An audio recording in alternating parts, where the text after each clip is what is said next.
शक्तीपीठ महामार्ग रद्द करण्याच्या मागणीसाठी सोलापुरात शेतकरी आक्रमक झालेत। मोहोळ पंढरपूर श्री संत शिरोमणी ज्ञानेश्वर महाराज पालखी महामार्ग शेतकऱ्यांनी रोखलाय। पोलिसांनी आंदोलनकर्त्यांना ताब्यात घेत कारवाई केली आहे। नागपूर गोवा असा नव्याने होणाऱ्या शक्तीपीठ महामार्गाला शेतकऱ्यांनी विरोध केला आहे। राज्य सरकारकडून महामार्ग करण्यास हिरवा कंदील मिळाला असून यासाठी मोजणी करण्याचे आदेश देखील दिले आहेत।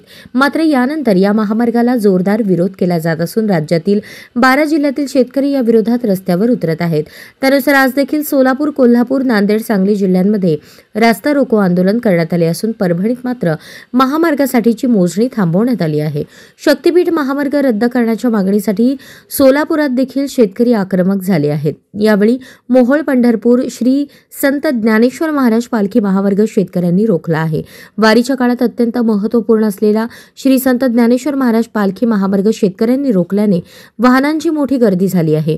शेतकऱ्यांची मागणी नसताना शक्तीपीठ महामार्ग करण्याचा हट्ट का होतोय? दरम्यान या आंदोलनकर्त्या शेतकऱ्यांना मोहोळ पोलिसांनी ताब्यात घेतले आहे। हे सरकार लोकांच्या भावनांशी खेळ करत देवदेवतांची नावं देऊन उद्योजकांसाठी हा रस्ता तयार करत आहे।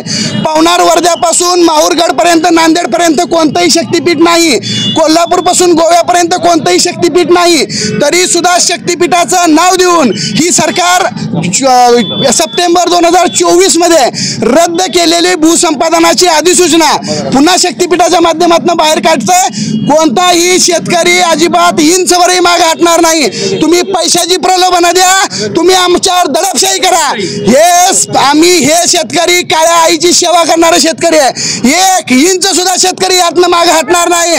प्रशासनाला काय करायचं आहे ते करावं। दुसरी गोष्ट सगळ्यात महत्त्वाची, सगळे या शक्तीपीठाकडे जाण्यासाठी सगळे रस्ते अस्तित्वात आहेत।